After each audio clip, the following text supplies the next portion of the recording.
11 000 cas de tuberculose sont dépistés en moyenne chaque année au Congo. Le pays dispose d'une technologie de dernière génération pour des diagnostics rapides et efficaces de cette maladie infectieuse et contagieuse.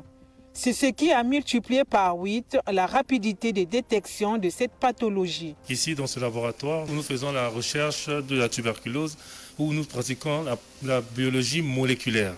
Ça veut dire que nous travaillons sur l'ADN et nous avons des appareils ici qu'on appelle le GeneXpert, qui est un appareil très sensible par rapport à la détection de la TB, qui nous permet ici de détecter non seulement la tuberculose sensible, et également la tuberculose résistante. Plusieurs symptômes comme la toux permettent de détecter la tuberculose. Quand déjà vous toussez pendant plus de 2 semaines, ça nous intéresse déjà. Et c'est là qu'on peut vous demander de passer dans un centre de santé. À part la toux qui est le signe le plus visible, nous avons l'amaigrissement progressif, la perte, le manque d'appétit. Pour les jeunes filles en état de procréer, il y a l'absence des menstrues et puis il y a les sueurs nocturnes. Quand tous ces signes se manifestent chez un patient, ça nous fait penser déjà à une tuberculose. La prise en charge de cette maladie est gratuite dans tous les centres de prise en charge, ce grâce à un décret du président de la République.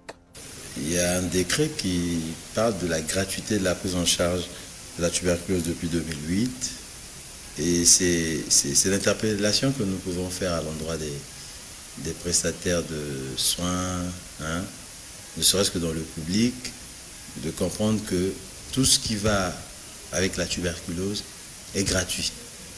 C'est vrai, quand le malade arrive dans un centre, il est encore présomptif, on ne sait pas s'il le sera ou s'il ne le sera pas, mais à partir du moment où il est notifié tuberculeux, tout ce qui s'ensuit est gratuit. L'objectif du programme national de lutte contre la tuberculose est d'éliminer cette pathologie sur toute l'étendue du territoire national à travers des campagnes de sensibilisation. Pour la journée mondiale de cette année, d'où le thème stipule qu'il faut mettre fin à la tuberculose, nous on a pensé qu'il fallait faire recours aux communautaires, notamment les relais communautaires, pour aller sensibiliser les populations à travers les 9 arrondissements. Et par là, les cas présumés auront la volonté, sans doute, de venir vers le centre de santé. Nous déplorons quand même un nombre élevé en termes de pourcentage, donc un taux d'à peu près 11% des malades perdus de vue. Donc c'est pour dire que les stratégies partent en fait de l'analyse de ces indicateurs. Donc, si aujourd'hui nous avons 11% des cas de malades perdus de vue, ça veut dire que la tuberculose continue à sévir dans notre société.